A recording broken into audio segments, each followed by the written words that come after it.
So. I'll just leave the headphones off. Yeah, that might have been my headphones, Mark. I'm sorry. I heard Mike talking. I'm like, are you kidding me? It's everybody. Oh no.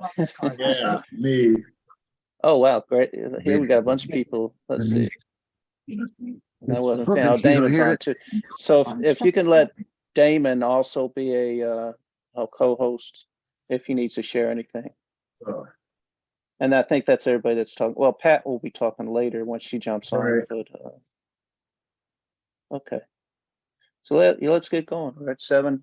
Honor everybody's time. We're at 16 people right now. They'll keep coming. You ready, Steve? Great.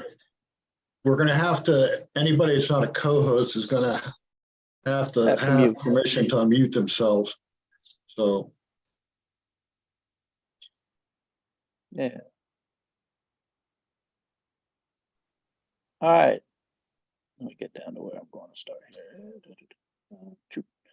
All right. Welcome everybody to Columbus Free Press Salon, May 13th. This is our May Day celebration event, Salon. We're wanting to focus on workers' rights organizing across the country and the world. We go from local to international. Columbus Free Press has been a long time supporter of workers' rights and working through many different issues since their inception from early 1970s. They arose out of student, faculty, and community efforts to address curriculum issues at Ohio State University, anti-war, as well as Earth Day. So the Peace, Planet, and People agenda has long time been on the Free Press's agenda. This is a shot of me just this recent May 1st in Chicago at the Haymarket. I'm sure, Pranav, you've been to that in the past, but that was just, I was there for May Day. They had a May Day event and I attended it. I was just happened to be there just before I was heading off to Japan. I'm calling in from Japan, getting ready for the G7 actions that are going on later this week. I'm not sure if President Biden is going to make it, but I'll represent the U.S. here. Okay.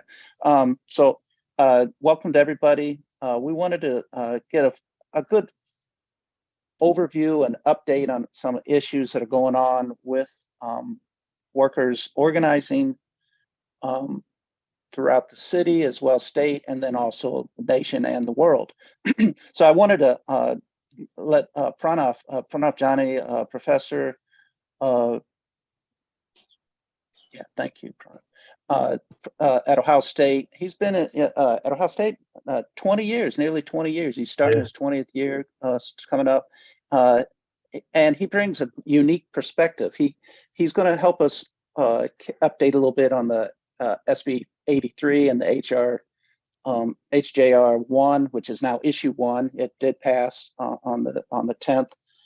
So we're going to have to fight like the Dickens to address and to build campaign around the August 8th election. So Pranav, how about you go ahead, since I know you were gracious to give up some of your Saturday night, and please share what you wish, please. Yeah, thanks so much. Thanks to Columbus Free Press. Thanks to Mark for inviting me. It's great to be here. Happy belated May Day, I guess we'll say. So, yeah, so as Mark said, I'm a professor in the English department. I'm a director of Asian American Studies, part of the Center for Ethnic Studies. I've been an activist for a few decades now. Maybe some of you, I know you and you know me.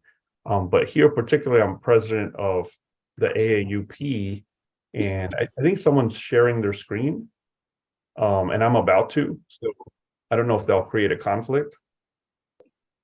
I don't see anything shared. No, nobody's sharing anything. Oh, it's just like moving around. Okay. So why don't I share something? And let me know if you can see it. Can you see this okay? Yeah. All right. So, Yep. so let me say this. So I'm here really representing the American Association of University Professors chapter at Ohio State. As people may know, we're not a union, but we sort of act like one, or we're trying to act like one, which means, we have to represent faculty interests, talk about faculty as workers, build connections with other workers on campus and in the city, and also think in terms of social justice unionism, in which questions of race, questions of reproductive justice, questions of gender and sexuality aren't separate from the labor movement, right? But actually part of the labor movement, and part of how we should orient ourselves, because we know the U.S. has had a history of a nationalist labor movement, a white supremacist labor movement that's not opposed to military intervention and in solidarity with other workers. And so this is a debate within our movements as well. And so that's kind of my approach, and be happy to talk about that at any time.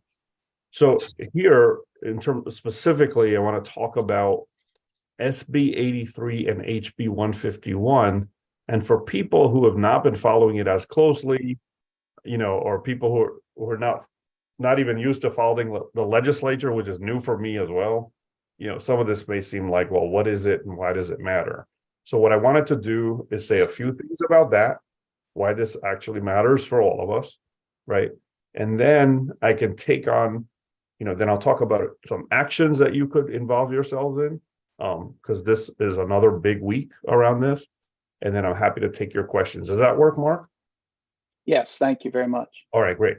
So and spend as long as you want. And I know you're gracious to give up your Saturday night. So please I don't do it short or as long as you want, please. Well, thanks for having me. I don't want to be rude and leave also, but I can probably stay till about 7:40 or so. All right. Okay, thank you. And so I think the key thing here is that, as people may know, the political right, if we think of the protests against George Floyd's murder in the summer of 2023, and we think of those mass protests and the way that it expressed, it was different. It was a bit different. Like when Black Lives Matter 2014, 2015, it was really attacked, and all these corporation types and this and that, they wouldn't even touch Black Lives Matter. In the summer of 2020, the upheaval was such, right, that even people for their own business reasons or whatnot, I don't think they're serious, but they started affiliating with this idea of racial justice and this and that. We started seeing mainstream, again, for better or for worse, we started seeing even mainstream people, they won't say abolition, they won't say the things that we want, but they'll still somehow affiliate with this idea that we need to have, Netflix will say we need to have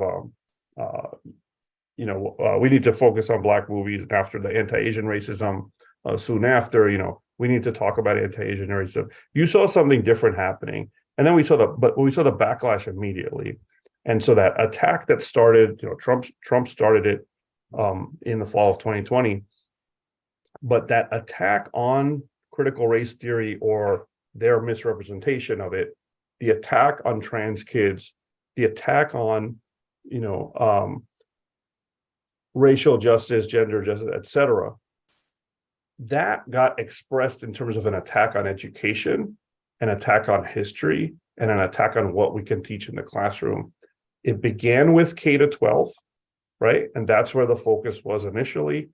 And what we're seeing now, HB 8 in the Senate, SB 83, and in the House, HB 151, those bills are part of a right-wing effort to bring that to higher education. So we saw those kind of bills pass in Florida. We see that they're active in Texas. We see that they're coming up in state after state around the country. They're copycat bills. They're written by corporations. I won't go into all the details. Not even the proponents of the bills probably know what's even in them. They contain tons of contradictions, but they're wide-ranging, comprehensive, and they aim to change higher education as we know it. Now, those of us on the left, I think I know my audience here. Those of us on the left have been historically, for good reason, even critical of the way multicultural education works, the way diversity, equality, and inclusion operates. So, for example, at Ohio State, you'll have a lot of stuff. You'll have offices around diversity, equity, and inclusion, and all of that. But if cops kill Black people, Black children in our city, those units won't necessarily say anything about that, right? So they have a certain model of diversity, equity, and inclusion, and they don't necessarily connect it to the kind of foundational racial justice change that we need.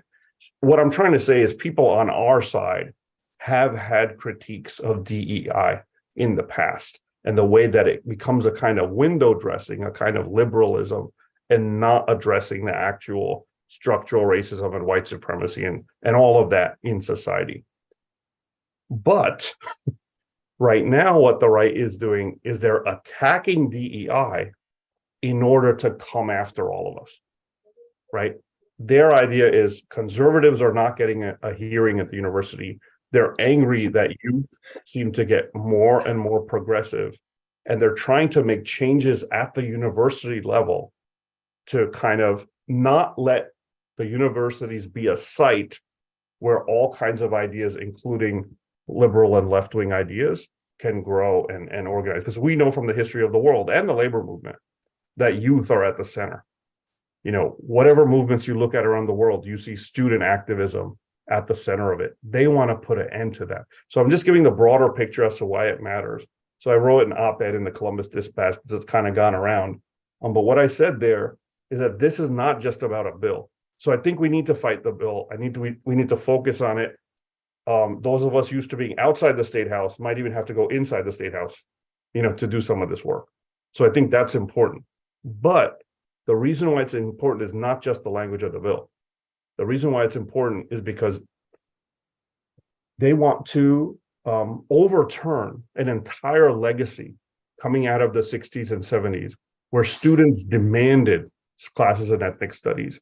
The college population was changing, and people said, we want to actually see ourselves in the classroom. We want to, we've protested the Vietnam War. Now we want to actually learn something different than just standard American patriotism in our history classes. So that entire change that's happened in curricula at the K-12 level and at the higher ed level, through movements, through struggles, connected to the mass movements, not separate. This is not ivory tower business.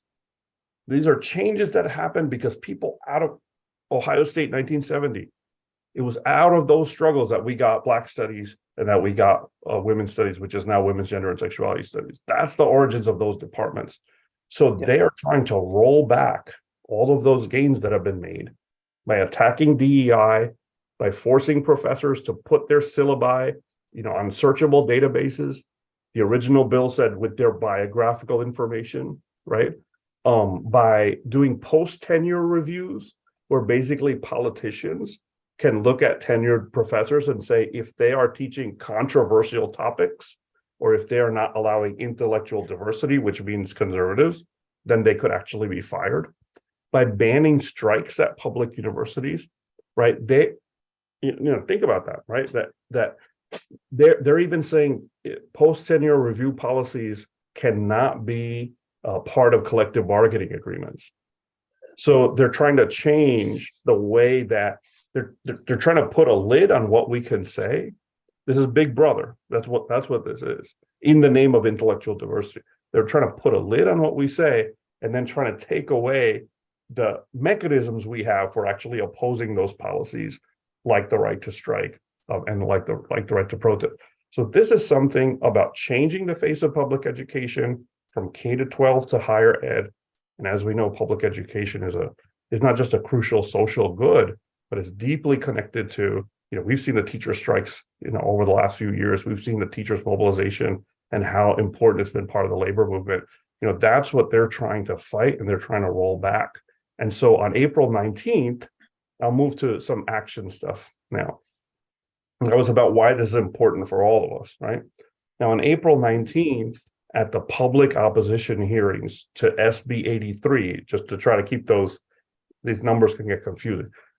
The Senate Bill 83, at the public opposition, because of organization, we got a record number, up to 500 testimonies submitted, right? It gummed up their works. We had about 100 people lined up to speak and forced them to keep the hearing open for 7.5 hours, right? We had students come out, we had faculty, we had labor, we had community members. That's why I'm engaged in this, not because it's just a legislative battle, but it's actually an expression of a grassroots movement if we take it that way and if we make it that, right? So I think that's what we saw on April 19th. This coming Wednesday at 10:30 a.m. is the opposition hearing of the companion bill in the House, which is HB 151. We'd like to see that kind of turnout again. And if you can come earlier at 9:30, then the remainder of the SB 83 hearing is happening as well. So SB 83, you can see my screen. That hearing and vote will happen 9:30 on Wednesday, May 17th. And then 10:30 will be the HB 151. These are the same bill. One is in the Senate, but it's a little further along, and one is in the House, right? Now, we'd like you to show up and come out to that. But if you like, you can also give testimony, written and oral, for some of that. And I'm putting this link from Honesty for Ohio Education in here. So you can see all of those links and all of those details, which we don't have time for. You know, there's a lot of details we have to go through. But it's not that hard. If you just want to come physically, try to get there at 9:30, be in the hearing room to oppose the SB 83 vote, and then go over to the hearing room to support those of us who are opposing the HB 151. If you want to give testimony, the information is on this link. But overall, this is about destroying higher ed. This is about removing any sense that the university can be a place for the freedom of expression that they say that they're for, right? And actually to suppress labor. You know, that's what's behind this bill, and that's why we all need to come out against it. And I'll just end by saying all these bills are coming after us from left and right. The anti-trans stuff, the anti-democracy stuff, which is really anti-abortion, you know, this anti-labor stuff, this stuff on higher ed, all this is coming after us. But it's the contradiction of all of that is that we can also see the possibility of our unity and strength if we organize, right?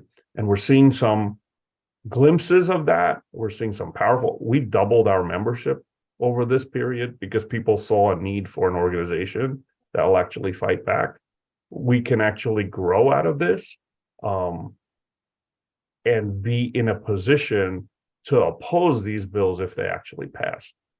If we don't organize, we'll just have to take what they give us, and it's going to change higher education as we know it. So I'll end with that. Thanks so much. And I see questions in here, and I'm happy to take any of them up, but I'll let Mark turn it over to Mark to moderate. No, go ahead, Pranav. I think Will is asking if they are going to write some kind of testimony. What's a good some bullet points? And I think you had those on there. Yeah, I had them, and I mentioned a few, but let me well, let's see. Can you still see my screen? Yes. Okay. I'm trying to get to. If you could, why don't we do this? Just post that in the chat, and Suzanne, after the salon, will put everything together and send out a great report back out. So I put one link. Yeah. There's another link. All right. This is a comparison. This is a comparison of the two bills, the HB 51, right? And then it's different format. I'm trying to give you the exact language. I'm going to give you some links, but I will tell you in a minute what those bullet points would be. Mm-hmm. The bill breakdown slide here. So I'm gonna send that in the chat also. Okay, and this is all coalitional work, putting this together. So people see that link is in there. What's in SB 83, So I haven't actually seen this particular slideshow yet, but let's see if, right. So let's go through it. So first is elimination of DEI. Any mandatory diversity, equity, and inclusion programming at the university has to be canceled, has to be terminated. Right? That's a pretty big thing. It'll, for conservatives who are interested in this, it'll cost a ton of money. It'll waste a ton of money as well, because they've tried to change their programming in order to have DEI and to make students of different backgrounds feel comfortable, in order to change the way we teach, etc. So that's one thing. Second is a public monitoring of syllabi and course content, right? Again, big brother stuff. Rather than letting educators and students and fields decide what we teach, they want politicians and others to be able to do it. The labeling of certain topics as controversial, including climate policies, electoral politics, foreign policy, diversity, equity, and inclusion, immigration policy, marriage, or abortion. These are all controversial topics that shouldn't be talked about. And for me, I don't know how long ago you were 17 years old ago, but how many times was a 17-year-old ever feeling comfortable ever? Right. A circular limited definition of intellectual diversity. So they say that they're trying to rectify a problem at universities, and this bill will bring intellectual diversity, right? But then they say some of these things don't apply to the exercise of professional judgment about how to accomplish intellectual diversity within an academic discipline. So they're kind of going in circles. On the one hand, they say these are topics you can't talk about. Then they say, unless your field says we can talk about them, but you can't really talk about them. So they're mandating an American history, a government or history course, and certain kinds of things that everyone has to have. That includes Martin Luther King's letter from Birmingham jail. And I did a whole thing on that, like how contradictory it is to take a text that's all about exposing structural racism and fighting unjust laws. And they're saying, they're trying to basically cover themselves and say we're not racist by having one Black author, in their mandated courses, but it's actually contradicted. They say they're against all bans. They say they're against all boycotts, divestment, and sanctions. They don't talk about Palestine, but what they mean is they're against universities having boycotts, divestment, and sanctions. It's clearly about Palestine. And at the same time, they are banning relations with China, saying that it's a foreign policy, right? In controversial topics, they said we can't talk about foreign policy, but in that same line, they make an exception and say, unless you want to support the Congress when it declares war on somebody. Right? So these contradictions are everywhere. No striking of higher ed employees, new post-tenure review process, right? So it goes into effect if a faculty member does not meet performance expectations, which has to do with this intellectual diversity. And then there's a lot of vagueness and generality and obscurity, which leads to a lot of unintended consequences as well. So I'm not going to go through all of this. People can check it out, but there's different ways you can break it down. I'll stop sharing. No, but thank you, Pranav. That's very helpful, and I've been following that whole agenda, and it's a challenge to know how we can defend democracy in such an undemocratic, toxic environment that's down there. I don't know if anybody's been down to the Ohio General Assembly recently, but it's such a super majority of just neophytes that are down there that really they say things that are just like, where are you coming from with this? And it doesn't even make sense what they're saying. And right. I would include BDS, would also include fossil fuel, the organizing around fossil fuel industries as well. Right. So we're definitely in a time of they are counterattacking all progressive agenda, and we need to be on point about this and understand that when they come after one sector, as they always have, they will come after all of us ultimately. Thanks again, Pranav. I want to move on to Damon in a minute, but if anybody had, and Damon, thanks for coming on again. He's one of the local organizers for Starbucks. Pranav, if you can stay a little bit longer, we'll get into a little bit more discussion, but I wanted to get him into as well, since you can stay a little bit longer than I thought. So, okay, thank you. Thank you. Thank you again. If I don't see any other immediate questions, but yes, please get down there on the 17th. I'm sorry, I'm going to be in Japan right now. So I will be down there many times, and I will write to my legislatures before then. They know my opinion. I've been down there, talked to them several times about that again. So thank you. Again, SB means Senate Bill 83. And you can look that up through the Legislative Service Committee. But Pranav sent you a great comparison, and I'm hoping we can put that through to our report out but Suzanne and Bob are traveling right now, so I don't know exactly when it's coming out, but it will ultimately be in our report. So Damon, are you ready to go now? Yeah. Okay, thanks, Damon. Again, Damon, you've been one of the key organizers here in the downtown Starbucks, and thank you again for all the work that you guys are doing. And speaking about Starbucks, Amazon, and then we just had a great win just yesterday, with the Georgia Bluebird factory down in Georgia, where they voted to unionize. First time that this is sort of an example of what the infrastructure bill might be able to create. So maybe Starbucks needs to get a little of that. Starbucks needs to get some of that infrastructure money, and no counter union organizing. Go ahead, Damon. Thank you. Please update us on what's going on. Yeah. Oh, for sure. Yeah. Thanks for having me. And yes, I'll go on a little bit. So hi, everybody. So I am one of the main organizers down at Starbucks downtown. We have 4 Starbucks now in all of Columbus. We're including Westerville in that as well, that are now unionized. The latest one being West 5th, the little box there in Grandview. So I could give them some love if you haven't been there before.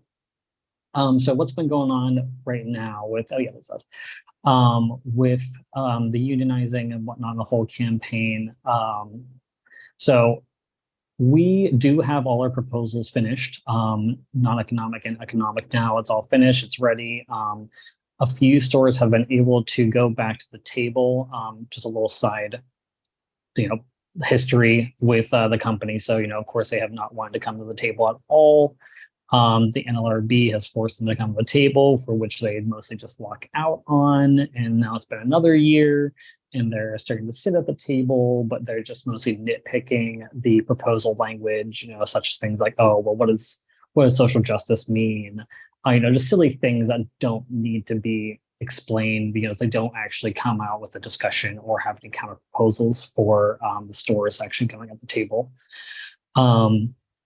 So negotiations are still not properly happening. So because of that, we are still doing our national movements, such as regular strikes and whatnot. And so 88 and now West 5th and the OSU on 14th and High Street are very much active in those movements and whatnot. So some other little stories and things that are going on with nationally with Starbucks is the widespread hours getting cut for every employee. So this is really important to kind of keep an eye on, because our hours correspond with our eligibility to be on health insurance with the company. And health insurance with Starbucks has been notoriously known to be decent health benefits, with the exception of if you can actually afford them. So typically you need to work about 20 hours a week to be eligible, and many employees are being scheduled under that. So this is a tactic more we see as not only just to force people to move around or possibly quit, but it's also to keep employees from organizing. because if you're not going to really see all your coworkers, you can't really talk. But also, it's keeping the stress level high in the stores because we're getting more business. We've seen with profits and our own business and numbers, like tracking transactions and stuff since 2020, that is only escalated and built more and more, but there are less people being worked on the floor. So we see this as a really big, not even just retaliation. I mean, it is retaliation for the union stores and the organizing ones, but it's more so just a preventative to actually stores that are interested in organizing. We have also recently had what are called our connection meetings, which was a kind of introduction to the new CEO, but also is just kind of the same old, like tired team building activity that really just kind of feeds like the pro company kind of stuff of being like, oh, we're all one big family here, blah, blah, blah. Let's all have some pizza party and have a good time, which are typically after store hours. And anytime there is anything after store hours, we typically don't have to wear anything in dress code. This one, we have been told to wear something in dress code. I know of another store that they were all planning on wearing their union t-shirts to the meeting, and then the SM got word of it and then said, oh, it's all dress code now. So now the Starbucks is telling all these stores that like, well, they have to be in dress code. So basically just to stop anybody from wearing any union shirts and whatnot. So that's kind of the big stuff that's happening right now. As I said, we are still doing a lot of national movements and stuff. Like every second Tuesday of the month, we do our Starbucks Workers United visibility thing where we all try to go in with pins and our shirts and whatnot, despite it being out of dress code, to kind of show the visibility and also talk to people and customers and whatnot about everything that's going on still with the company. So it's still a really, really big fight. And so really like the best things that we encourage anybody to do to help out with stores is to, if you haven't signed the no contract, no coffee pledge, I would encourage you to do that. And I can drop a link for it as well in the chat.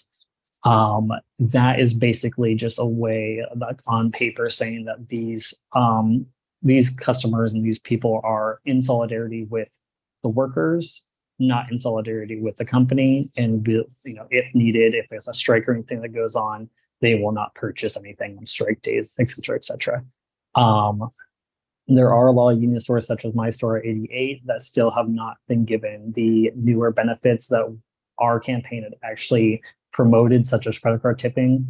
And that happens a lot at many stores that had unionized or had been unionized whenever the company, Starbucks, had like copy and pasted some of the original union kind of like encouraging of like, higher wages and the credit card tips and whatnot, a little bit more of like inclusive like apron sizes and stuff. They basically stole that from Workers United and then implemented it, but not into union stores as retaliation.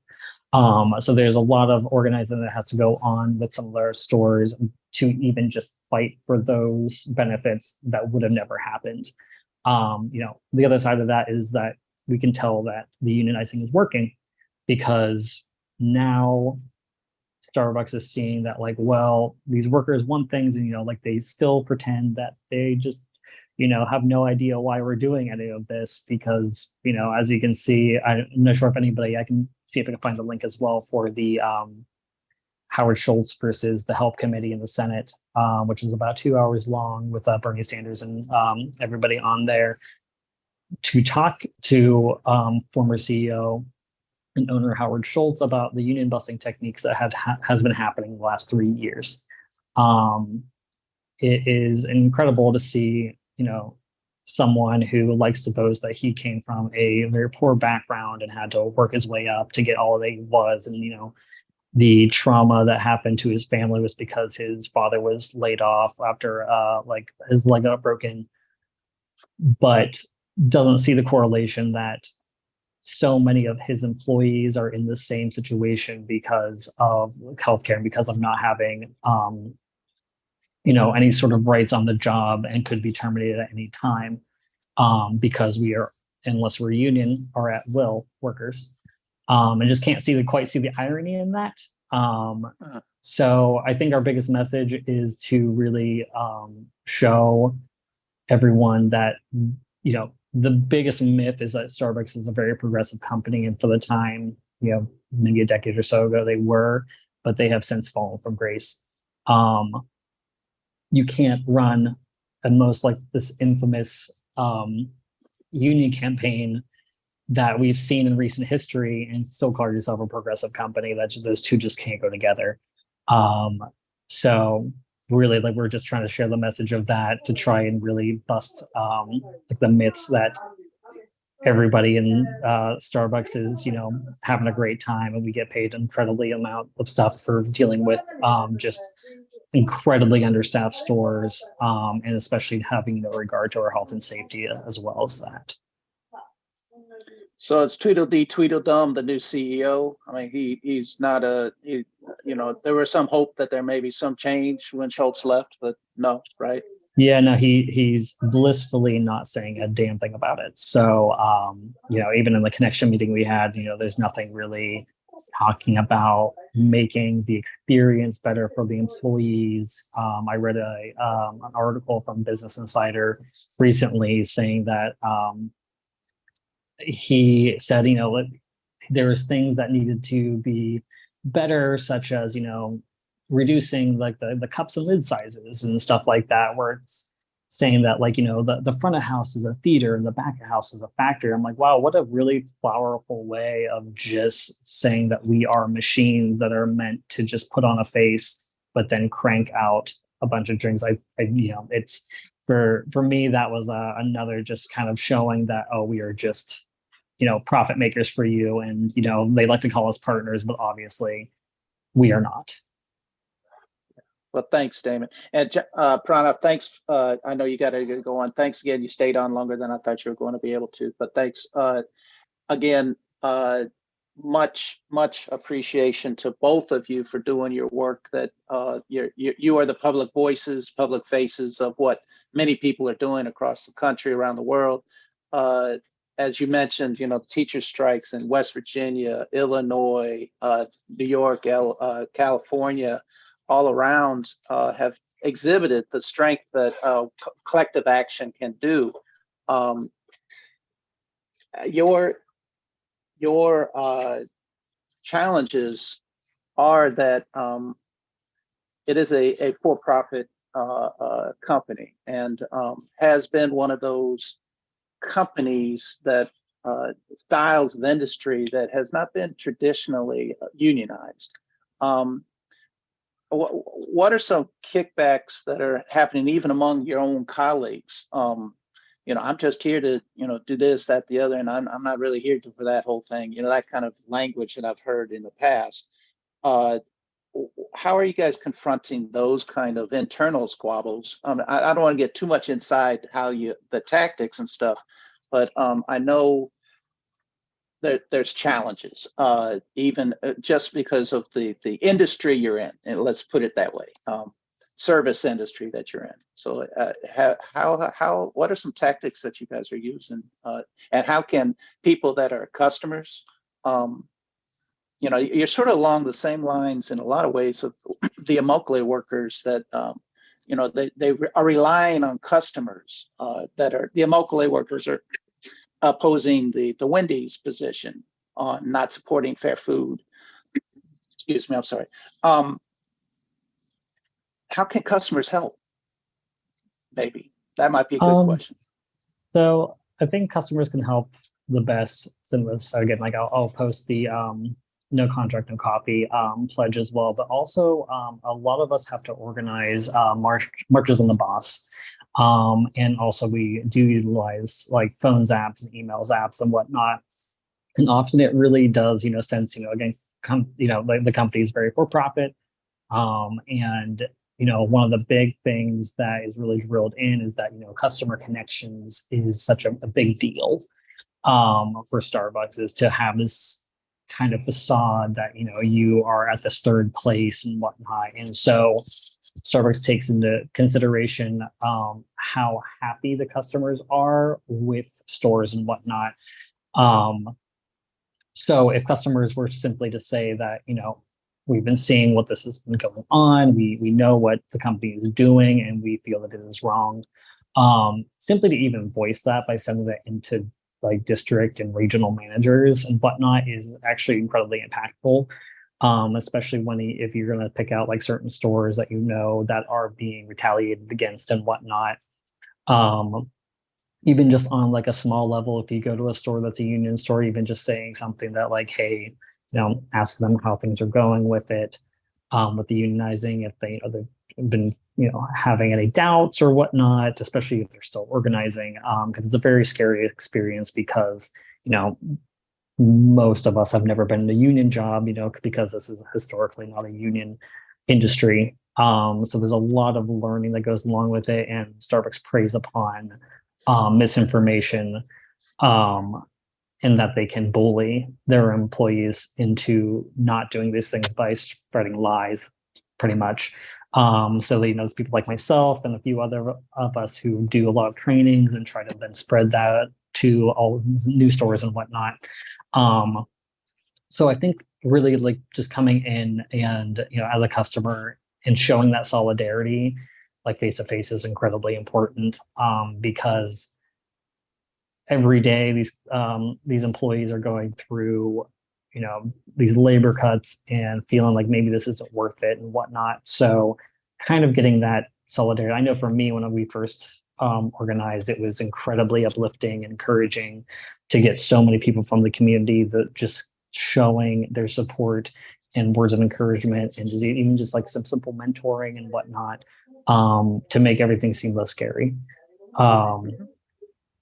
Yeah, I would say that I think that would probably be the best. But really, other than that, just just kind of like using your voice as a customer to saying that you are not in support of this, will really just show the company that there's a lot more pressure from not just union workers and the employees in the company, but also the clientele who are in support of the union workers. Well, thanks, Damon. The NLRB is supposedly been changed and is supposed to be more labor friendly under this present administration. Have you seen that to be the case? I mean, I know there's been some firings and laying offs of Starbucks employees.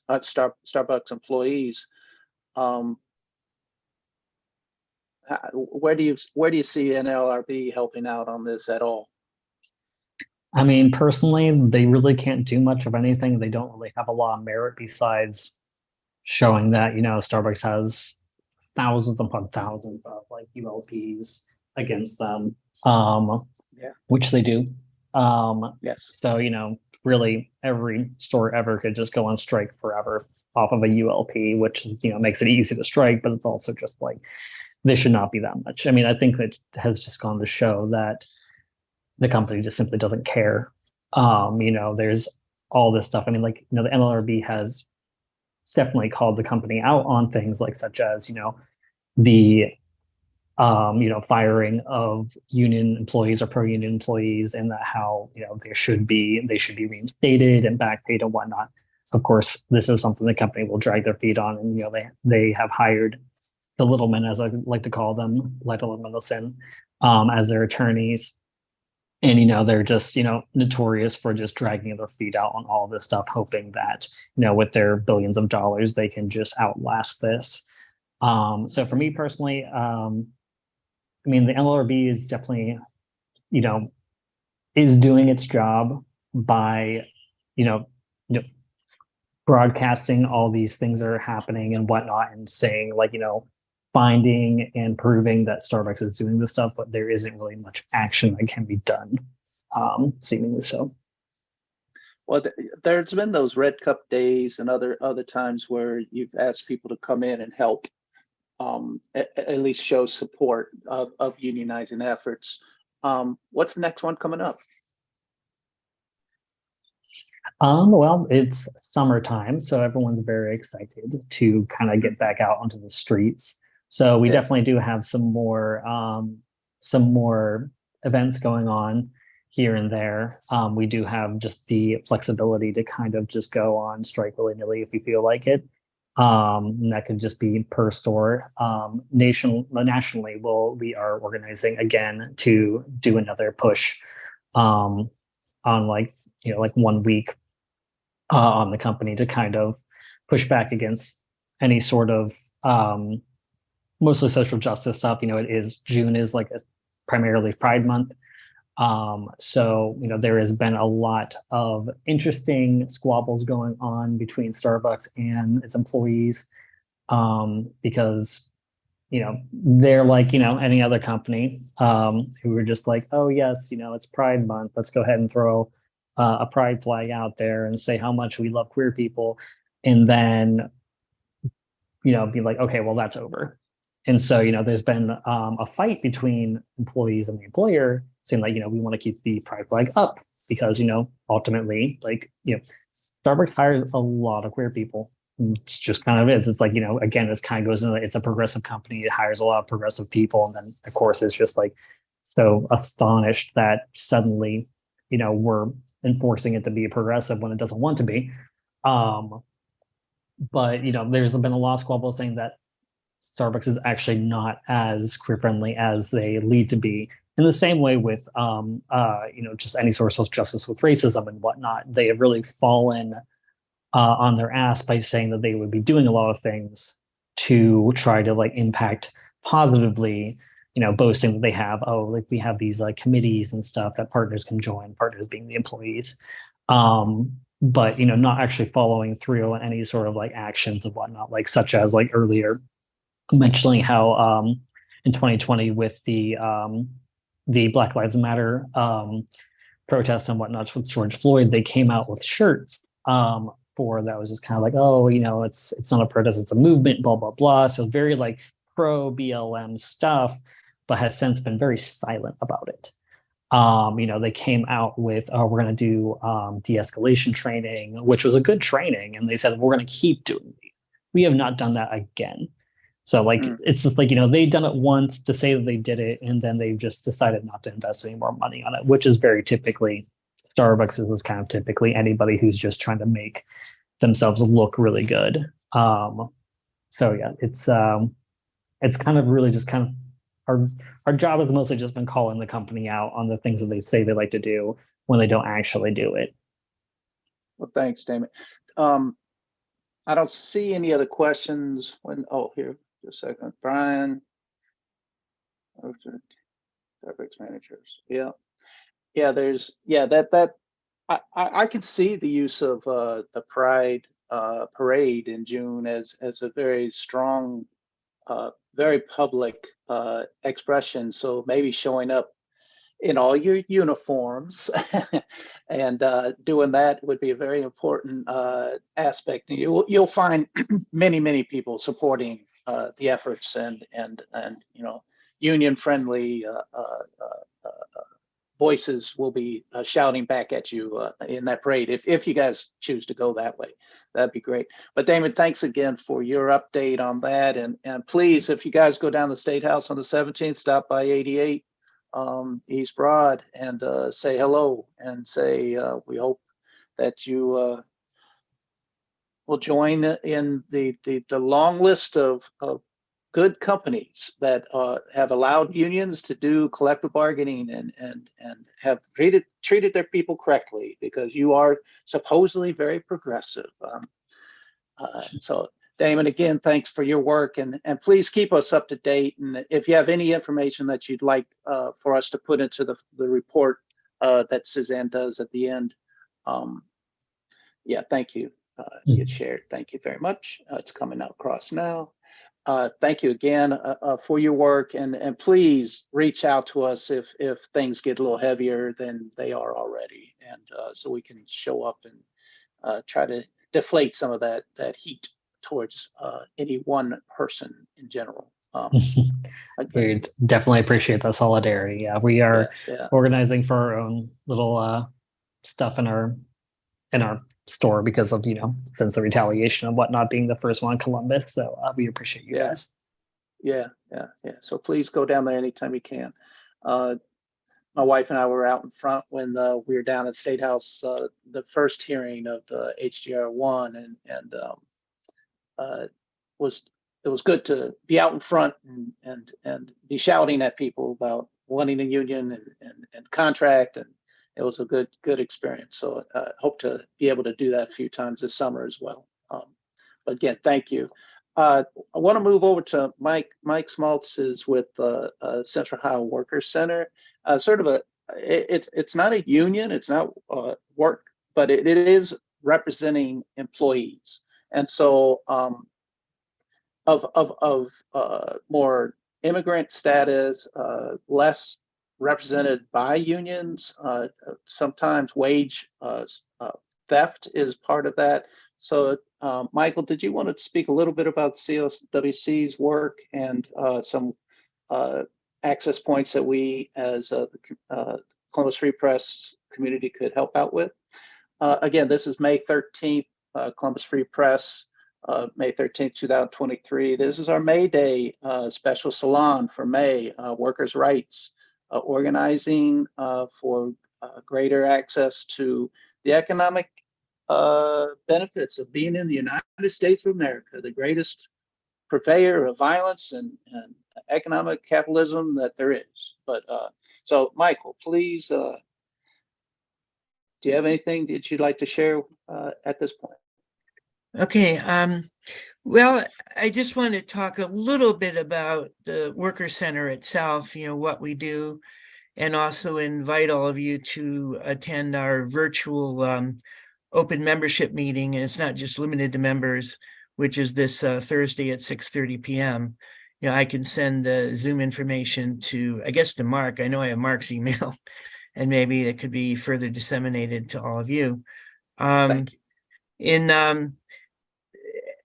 Our mission is to combat wage theft, to empower workers, and to protect workers' rights.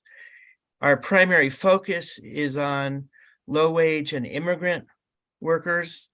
As Mark said, we are not a union, and that is an important distinction to make. The unions have certain requirements, for example, in terms of reporting and finances and so forth, which for a small organization like many worker centers can be very onerous and can cause basically lead to the end of the organization in some cases. And in fact, during the Trump administration, the Department of Justice brought criminal charges against one of the most successful worker centers in the country in Minneapolis, alleging that they were acting as a union, but of course not complying with the various reporting requirements that unions are subject to. But be that as it may, we do serve workers in a number of ways. We don't engage in collective bargaining like unions do. We don't organize unions. However, we have sometimes worked with unions. We did, for example, persuade a building trade subcontractor to become a union firm. And as a result, 50 almost entirely immigrant workers became union members and saw very quickly a dramatic improvement in their wages and benefits. And unions have been supportive of us. For example, one time when there was wage theft at a construction site, the Painters and Drywall Workers Union came out and picketed. So there is that interrelationship, and we support unions. We've even lent some support, now haven't done a lot concretely, but we've lent our support to the Starbucks workers and to other efforts. The types of activities we engage in range from services, providing services to workers who are victims of wage theft. For example, if a worker has not been paid the money they're owed, they haven't gotten their last paycheck, they haven't been paid timely, they've been misclassified as independent contractors, so they don't have any benefits or are ineligible for unemployment comp and so forth, we can get involved. Now, we are not a law firm, and so normally we do not provide in-house legal representation to workers. We can assist workers in filing charges with the wage and hour unit at the U.S. Department of Labor, or with the wage and hour unit at the Ohio Department of Commerce. If you'd like, I can go into the different roles of those two agencies and how we decide where to go, but those are the two main administrative agencies responsible for enforcing minimum wage, overtime, record keeping, and child labor laws here in Ohio. And we sometimes refer cases to attorneys and work with attorneys in those cases, do in-depth intakes, assist with investigations of those cases, and so forth. We've established a close working relationship with various enforcement agencies and with immigrant rights agencies. For example, right now we're doing monthly trainings with Avanza Together, a local immigrant rights organization, which also has an unusual focus on helping undocumented workers. And we're doing Know Your Rights trainings for them.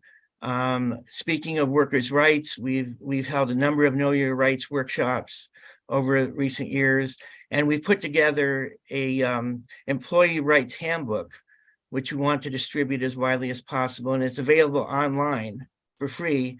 And we're about to complete the and publish the Spanish language translation of the full handbook. We engage in policy advocacy. We were a player in the coalition that defeated the workers' comp bill during the last legislative session that would have basically prohibited injured, undocumented workers from receiving any workers' comp benefits, and simultaneously would have prohibited them from bringing any lawsuits against their employers for negligence or recklessness that contributed to injuries to workers on the job. It was the most extreme bill in the country on that issue.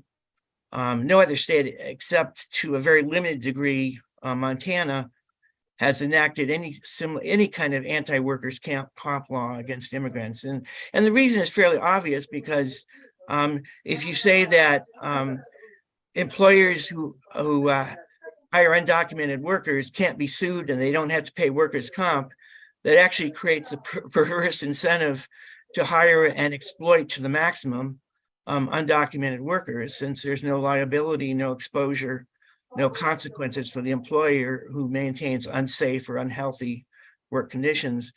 On a more local level, we were instrumental in getting the Columbus City Council to pass the wage theft ordinance, the second wage theft ordinance in the state after Cincinnati's.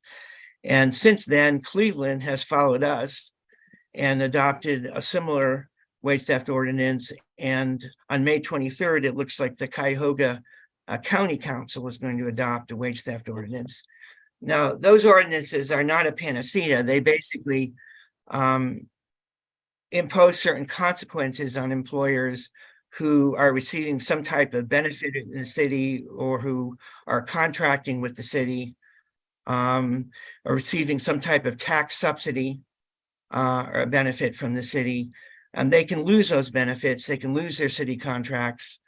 If they're found to have engaged in wage theft. And I should mention that the city council just in the past week or so expanded that ordinance to cover certain independent contracts, certain so-called gig workers. In some ways, it may actually be easier to enforce than in the employment context. It says the new Columbus law covers, and this is actually from the Free Press, what I'm reading right now, so most of you may already know this, but I've seen a couple of other articles. It covers any individual freelance worker hired to provide goods or services by a business based within the city of Columbus. The hiring party is now required to provide a written contract for any work that amounts to $250 over a period of 120 days or less. The contract must include the services, the value of the services, the rate and method of compensation, and the payment date. If no payment date is specified, payment must be provided within 30 days of service completion. And finally, payment must follow the contract terms. The hiring party cannot alter the rate of pay or timing of the payment. So this is unprecedented in Ohio and largely unprecedented in the country. So Ohio Columbus not only has the second wage theft ordinance in the state, one of only 3 at this point, maybe 4 in a couple of weeks, but it now has, uniquely has, a wage theft ordinance protecting gig workers, freelance workers.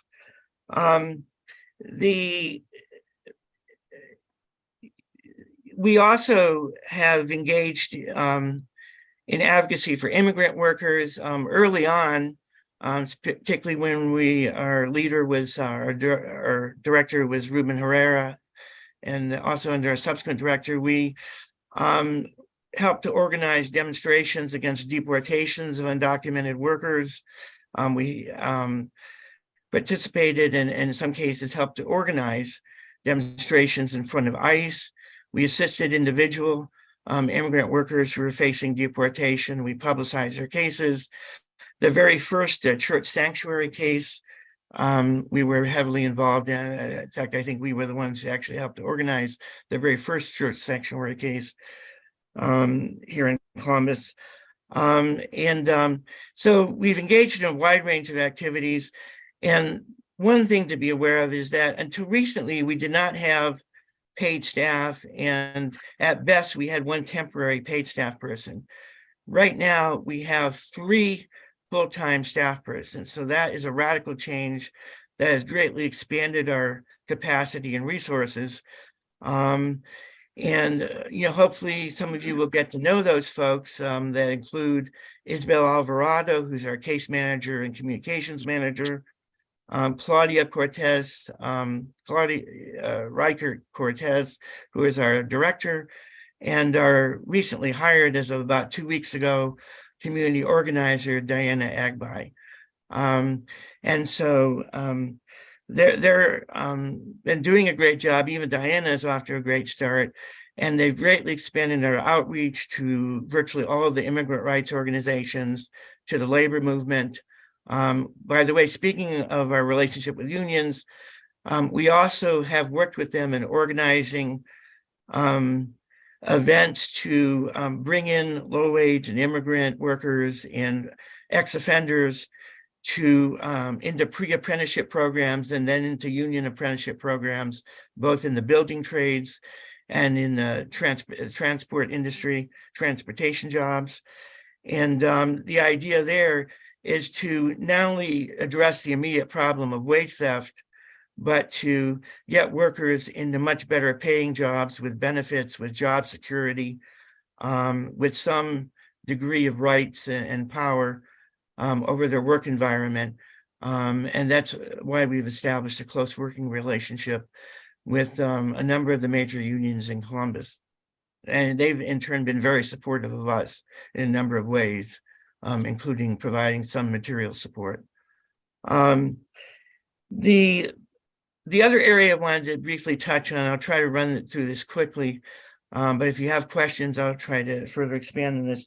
But there are a number of things happening that recently happened, they're now happening and should happen at both the national and state levels that you should be aware of.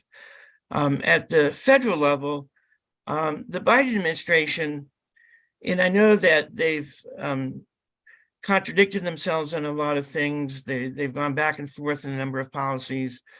We have a lot of reason to criticize some of the things the Biden administration has done. But on the labor front, they've been fairly consistent in being pro-labor.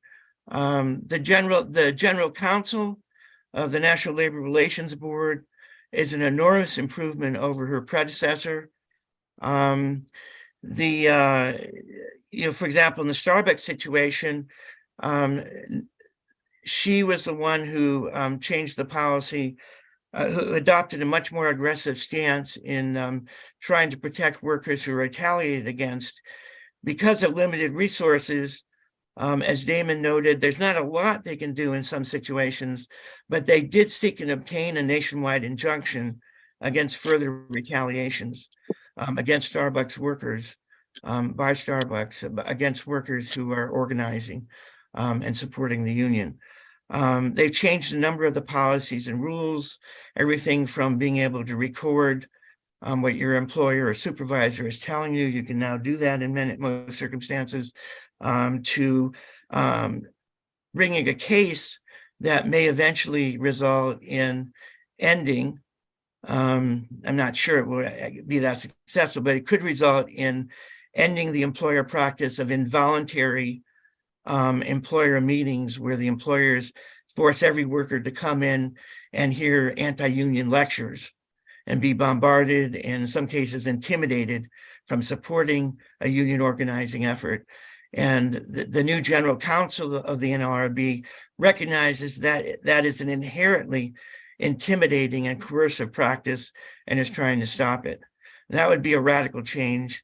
And outside of the NLRB, there are at least 3 rules. I know the term rule sounds pretty mundane, not very exciting, but the Biden administration has proposed 3 rules that could radically change workers' rights in some respects. One is the overtime rule, which could essentially double the number of salaried workers who are protected by overtime laws. I mean, right now, so-called executive, administrative, professional, computer-related, et cetera, workers who make over, I think it's about $36,000 a year in salary, are completely exempt from overtime laws. They can be made to work 80 hours a week, whatever. And under the proposed rule, that could as much as double. And the majority of salaried workers would actually be protected by overtime laws. Now, that rule was proposed quite some time ago. We don't know what it will look like in final form. It's still possible the Biden administration can back down. There's been a furious assault by employers and business associations in opposition to that rule. But nevertheless, they put that on the table, and there's still a possibility that that rule or some variation of it could be adopted. There's also a rule that would basically ban non-compete agreements. Now, that may at first glance not seem like a big deal for low-wage workers, but it turns out, based on studies by Policy Matters Ohio and others, that a remarkably large number of low-wage, relatively quote-unquote unskilled workers are also covered by non-compete agreements. And Policy Matters calculated that those workers are losing hundreds of millions of dollars a year because of non-compete agreements. And then the third area at the federal level, in terms of rulemaking proceedings by the Department of Labor, there is a proposed rule that would expand and clarify the definition of employee as opposed to independent contractor. As I'm sure all of you know, independent contractors have a lot fewer rights than employees. They aren't protected by the minimum wage, overtime laws, by employment discrimination laws, don't qualify for unemployment comp, across the board. The proposal they put on the table is remarkably expansive and very clear for a federal rule. I mean, it provides lots of concrete examples. I've never seen a proposed federal rule with so many concrete examples of how it would be applied in practice. And so if that were enacted or something close to it is enacted, then a lot of people who are misclassified as independent contractors and don't have any workers' rights would suddenly be empowered to some degree. Now, I will add one caveat, and that is the term workers' rights in the United States is arguably a little bit of an oxymoron, because compared to most advanced countries or industrialized countries, US workers don't have many rights. And basically, we're an employment at will country. We follow the employment at will doctrine. Workers can be fired for any reason or no reason at all, with certain exceptions like employment discrimination, or if you're a union member, certain government employees, so forth. But so that with that caveat, even if all these rules go through, even if we had a more progressive administration than Biden's, we still would be lagging behind much of the world in terms of employees' rights, workers' rights. Be that as it may, it is important to be aware of some of these developments. And quickly at the state level, the news is not quite as good.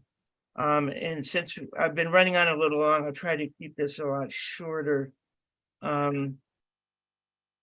Just mention a couple more things. There's a bill pending, Senate Bill 116, which would radically reduce unemployment benefits in Ohio.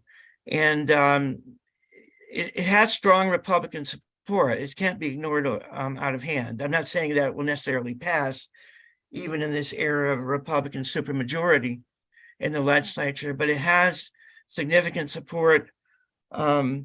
It would basically, it would eliminate dependency benefits. It would set a maximum unemployment benefit at the 50% of the median monthly wage in Ohio.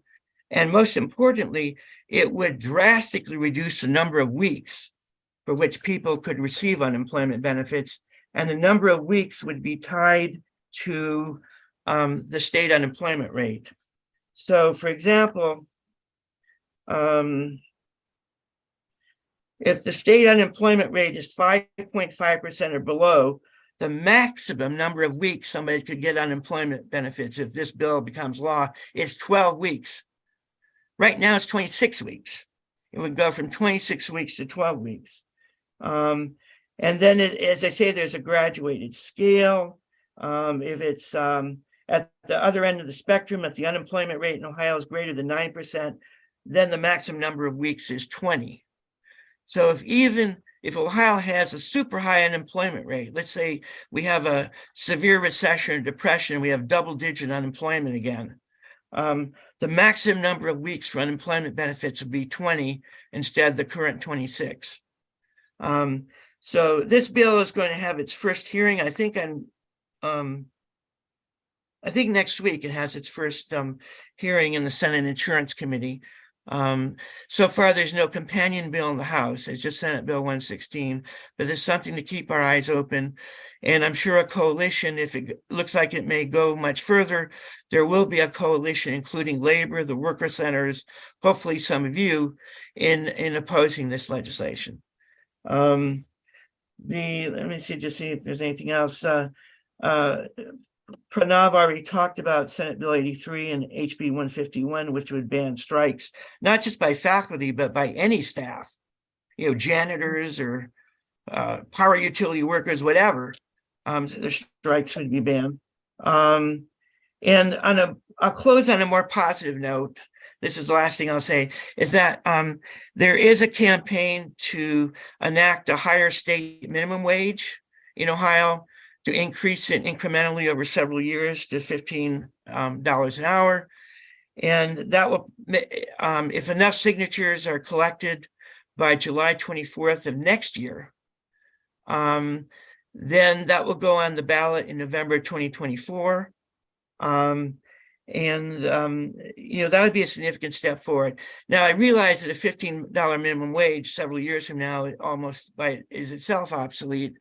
Nevertheless, it would be an increase. And keep in mind that the federal minimum wage, unless there's a really dramatic change in the political composition of Congress, is stuck forever at $7.25 an hour. So the state minimum wage is critical. And so we may have a constitutional amendment next year to raise the minimum wage to $15. That's all I have. I'm sorry I've gone on so long, but if there are any questions, I'd be happy to try to address them or comments. Thank you, Mike. My little tribute to Starbucks as well here, my little coffee shop there. Thank you. Again, Damon, Michael, and Pranav, you gave us great updates on worker rights conditions here in Central Ohio as well as in the nation. I really appreciate y'all's contributions and work that is going on. It looks like And we have a please keep question from Tekla. Or... Sure, Tekla. I don't. She had a question about how many Starbucks there were, and I think Oh, Damon sorry. answered that there's 20 of them, or roughly around 20, but 4 are in Central Ohio. Go ahead, Tekla, please. Oh, she's muted. She might need to hang on a second, Tekla. Hang on a second. Stephen, can you get Tekla unmuted?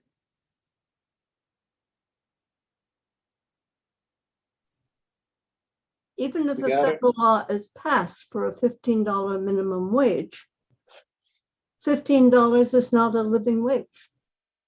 Correct. Yeah, the city already has passed a $20 minimum. So yeah, and 20 is not really livable even. But yeah, but there's been internal discussion about things in the past. And Michael, you could probably add to this. Is the last time we did this, we indexed it. We increased the minimum and then index it every year. What's the benefit between setting an exact amount to indexing it or chaining it to some kind of gross product or domestic product type of formula? Mm-hmm. Well, the current state minimum wage is indexed, I believe, to the cost of living.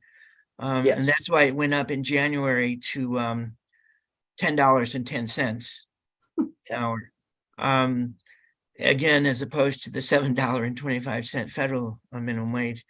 The proposed constitutional amendment, I think it has a cost of living index as well after it reaches $15 an hour, but I'd have to look at that more closely.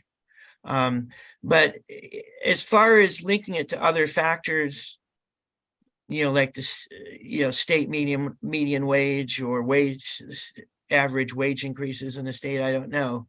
I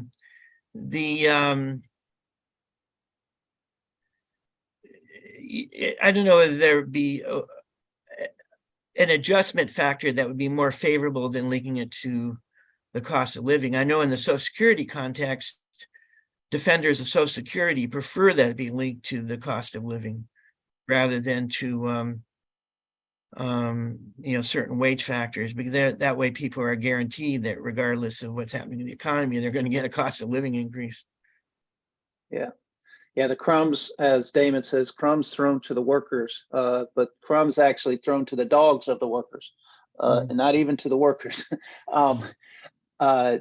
Yeah, the minimum wage has always been a challenge, and but the state's effort to index it to the cost of living was a unique way of trying to address that. But yeah, the minimum, the whole language of minimum versus livable, a working family, working, living, a wage has been an internal conflict with conversation within the progressive movements for the last 25 years. So, yeah. Yeah, I might add one other point that's relevant to Ohio. I mean, there have been living wage agreements usually entered into by cities with major developers. If an airport is being expanded or some big new infrastructure project is started, some cities like Los Angeles and others have entered into living wage agreements, which have resulted in bigger wage increases for workers on those projects. One problem we have in Ohio, though, is that the Republican legislature has basically preempted any effort at the local level to improve wages or benefits for workers. I mean, they basically passed a statute. There's a statute in Ohio that says the city of Columbus cannot enact any ordinance that would require wages to go up for workers or benefits or whatever. They might be able to enter into these contracts with particular developers to do that. But and it also doesn't affect enforcement. You can still try to adopt local ordinances like wage theft ordinances, which have to do with enforcement of the law rather than creating new benefits or wages or working conditions for workers. But there is this general preemption statute in Ohio. And if there are loopholes in it, the Republicans at the State House will find those loopholes and they'll close them. Yeah. Yeah, we need to pack the House like we did this past week many, many times. Oh, yeah, I Over. was there. Yeah. Question for Mike. Yes. Mike, are you following the STRS thing? And also, I mean, interstate commerce, could that be a clause used in wages in Ohio? I mean, if they're interfering with interstate commerce, then the wages are part of that, you know? And these guys are just completely out of control. STRS, you saw where the governor disappointed the one person who was going to help pass a better system there with the retirement program.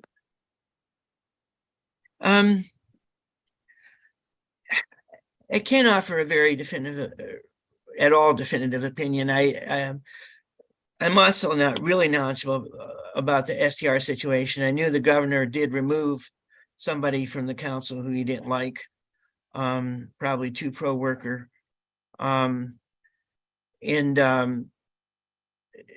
Whether that could be challenged legally under the Interstate Commerce Clause or otherwise,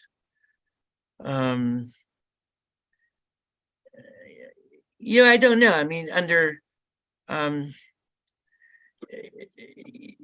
there might be some argument under corporate law, That was how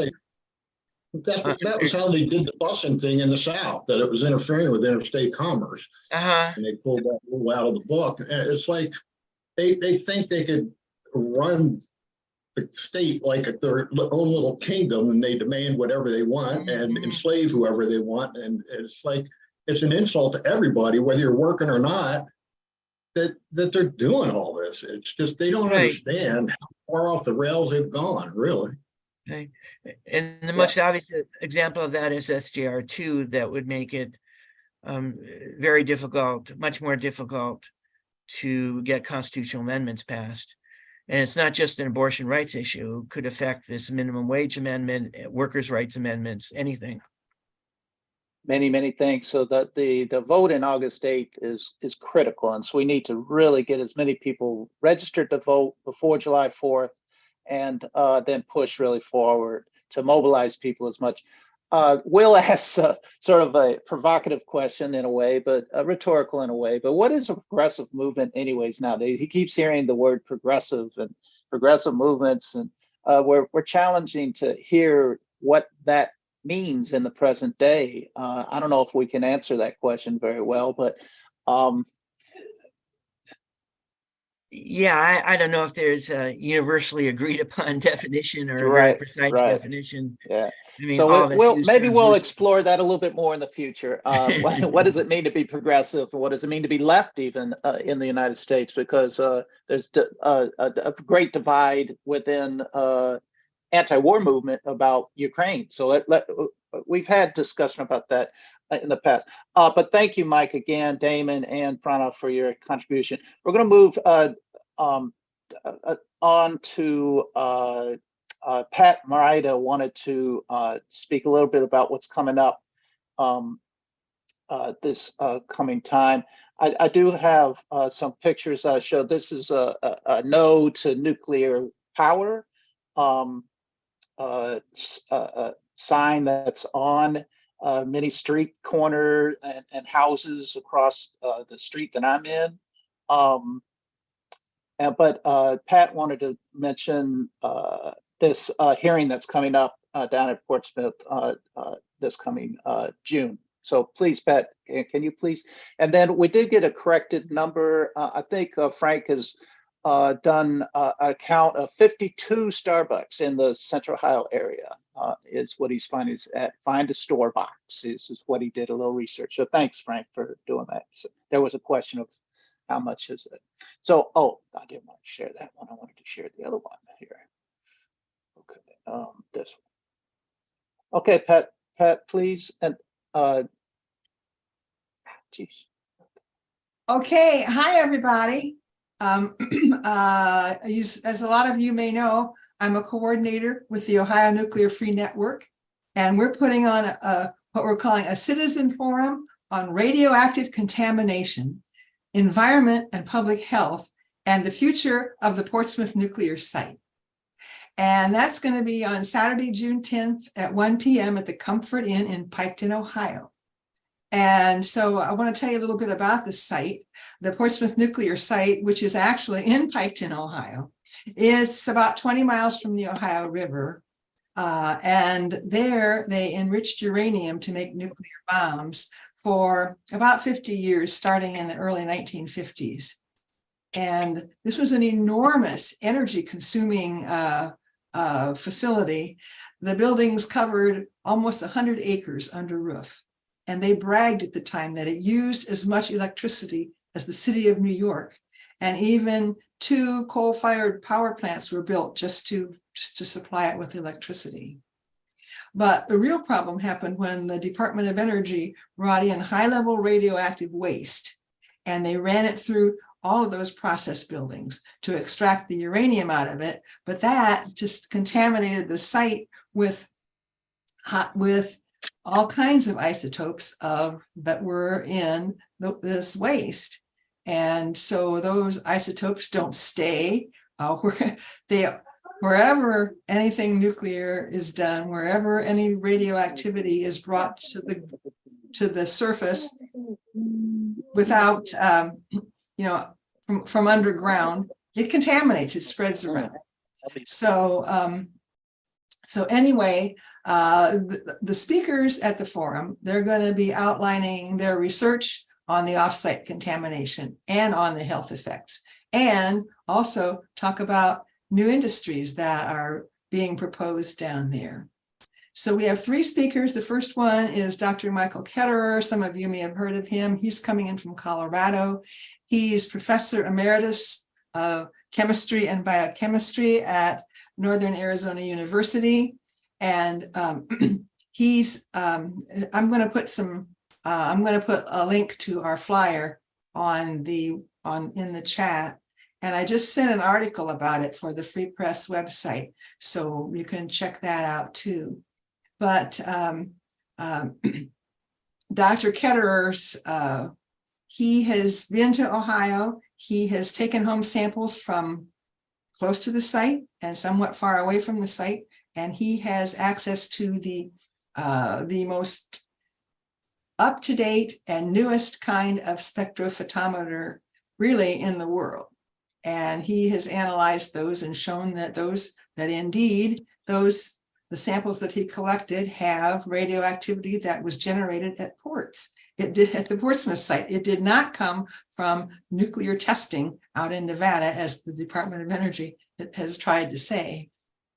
Our second speaker is Joe Mangano. He's an epidemiologist. He's coming from New Jersey, and he is the executive director of Radiation and Public Health Project there. And he's famous for his study of strontium in baby teeth and seeing just how contaminated sites are from that. And he has analyzed statistics from the Centers for Disease Control. And he has found what he calls a soaring death rate near the Ohio uranium plant. And in our flyer, we have a link to his report on just how the overall deaths between 1950 and 2020 have risen in Pike County 85%. So they've almost doubled since the time that plant opened. And he, at our forum, will be announcing he's done a new study on 7 counties, including Pike County and the surrounding counties. And those statistics are even worse, that this contamination has gone on way beyond the site there. And our third speaker is Terry Lodge, who many of you may know, attorney. He specializes in environmental law and especially in nuclear issues. and he's going to talk about, his title of his talk is Piketon's Disastrous Plant, is their disastrous past a prelude to something even worse? And we think it is, because the Nuclear Regulatory Commission has issued licenses to operate 2 new war-making industries without doing the required environmental impact statement.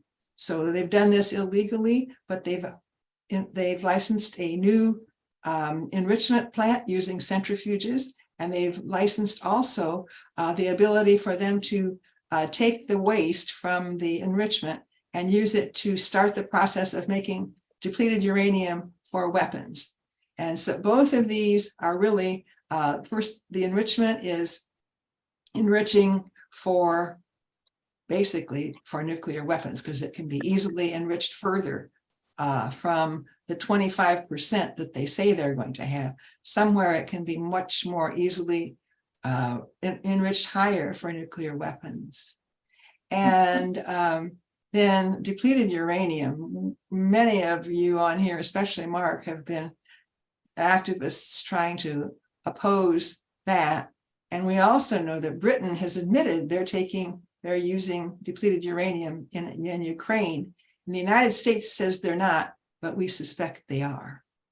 So anyway, following the presentations, there'll be Q&A, and we're also going to invite people who have had health problems down there to come up and speak for a few minutes about their environmental concerns.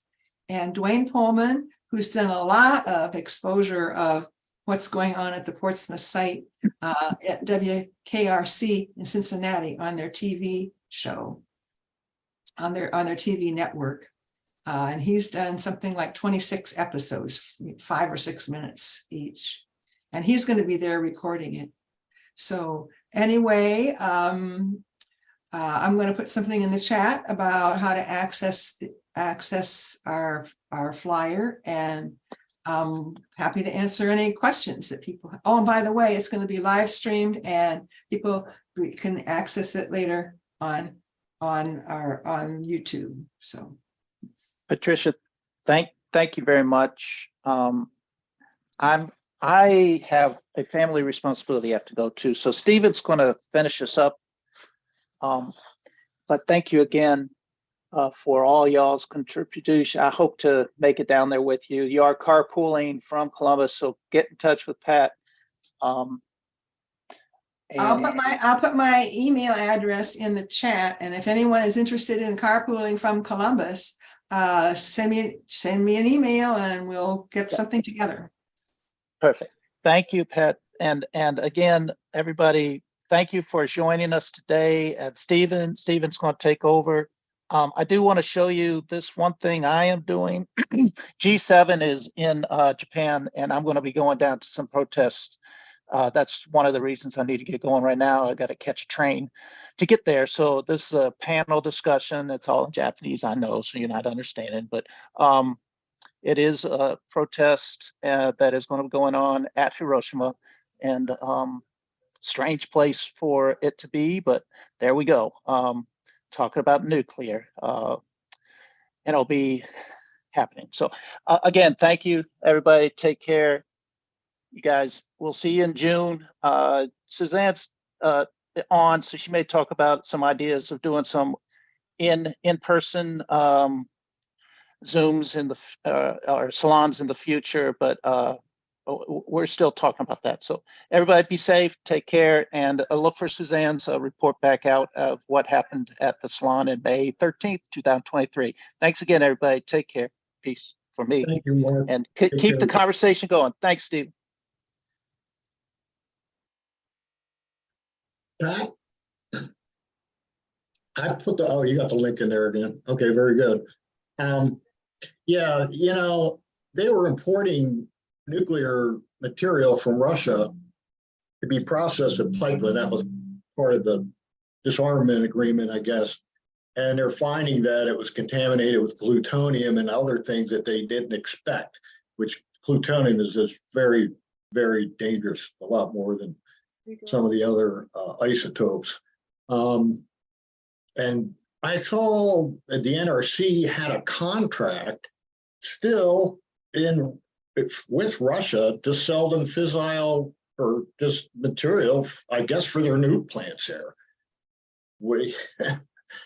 I don't know how, and if that's still in vogue with the embargo and things like that, but the date was, relevant to now. But so we got your links. Any questions from anybody to Pat? Do we want to get an update from Mary Jane Borden about the marijuana situation in Ohio? Kathy Callum Becker, John Lasker, Suzanne, who wants to talk? Nobody, come on. We're still live on YouTube, so. I'll say hi. Me and Bob are here in Newport, Rhode Island. Sit down, Bob. Hi, Bob. Hi, Suzanne. I guess Mark's in Japan. It was probably the middle of the night there or something. 8 o'clock in the morning. 8 o'clock in the morning. Well, at least we're in the same time zone. But hello, everyone. I don't really have anything to report. I don't have a salon set for June yet, but we're trying to make it something in person. Very Stay good. tuned. Get excited. Will Perkins, you have a question? Let me unmute you. Go ahead. Can you hear me? Yeah. Fantastic. I've got a question for Mary Jane. Tell me a little bit more about this Delta 8 and Delta 9. I've been getting stuff through the mail, which has been helping me a lot with my pain, but I really don't understand what the impact is of those two things, Delta 8 and Delta 9 is. Maybe you can help me out with that. Mary Jane, are you there? She's muted. I asked her to unmute. She's co-host, so it shouldn't be a problem. Mary Jane Borden, going once, going twice. Okay, maybe if she comes back. Maybe she later. might be waiting. Okay, thanks. Anybody else? Kathy Callum Becker, you have anything you want to add about what's going on in Columbus besides all the madness at the State House from the, go ahead. Yeah, sorry, I am not presentable for video, so I'm not going to turn on my camera right now, but I can tell you a little bit about the Save Ohio Parks campaign. And it's sort of related. It actually is very related to what's going on at the State House, because just as there is an effort to get rid of democracy at the State House by gutting our ballot initiative, they also are not listening to the people and forcing fracking in our state parks and our public lands.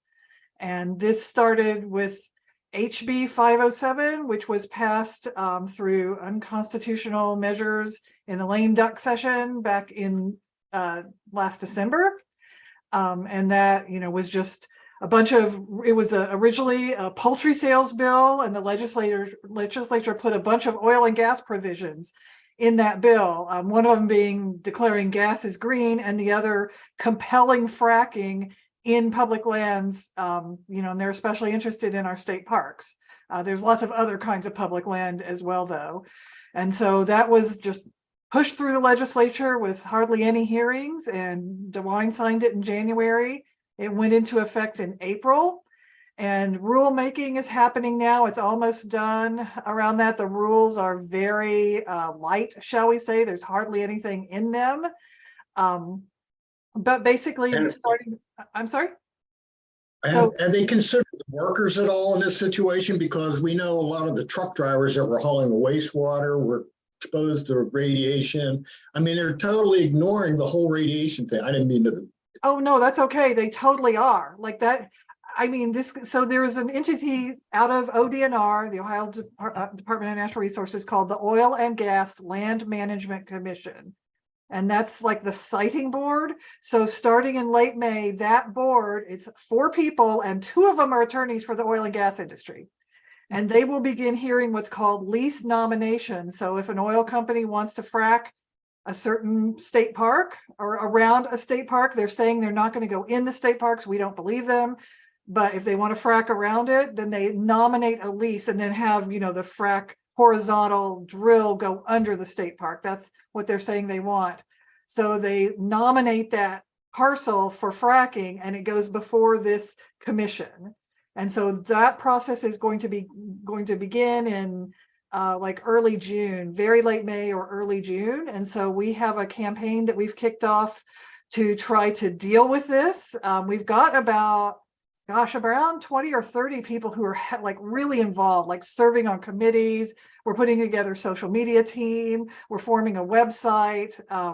You know, this is, and we're all volunteer. I'm a volunteer. Everyone's a volunteer.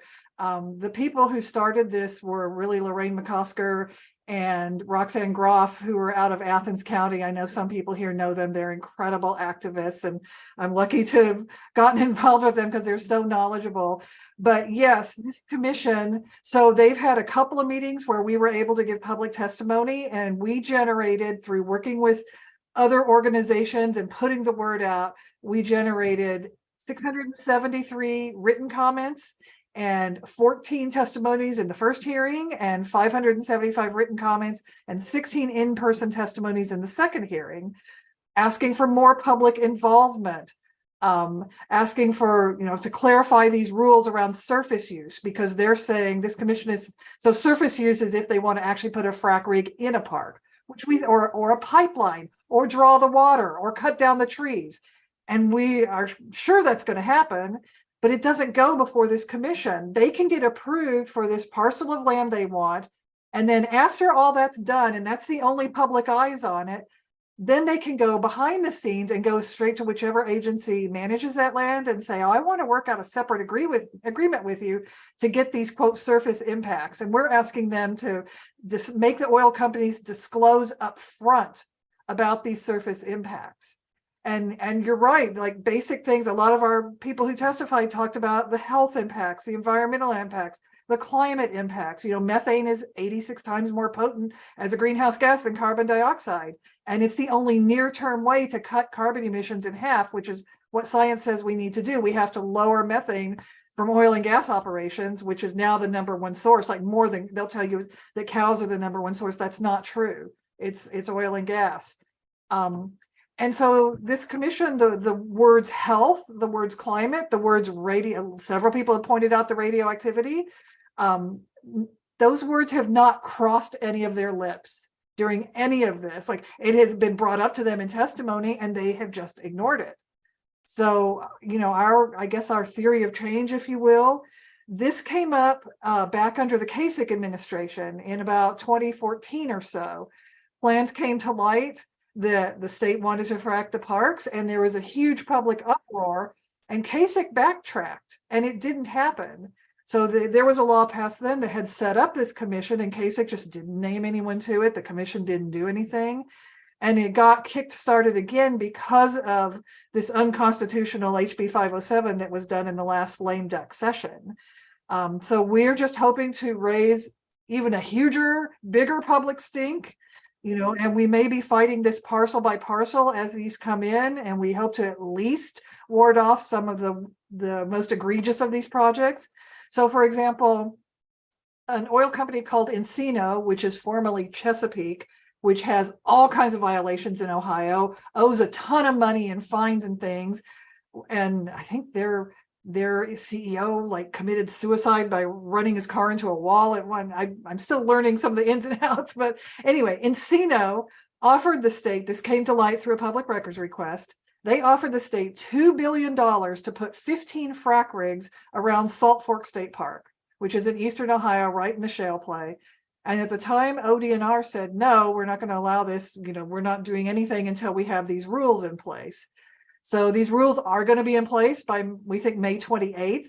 And, you know, we're sure that Encino is going to be knocking on their door again, wanting to put 15 frac rigs around Salt Fork State Park. So I guess I have two pieces of advice. One is go visit your public, you know, your state parks while you can, if they're in the shale play, because they are going to we have a list of a spreadsheet of the tier 1 and tier 2 parks that are being targeted.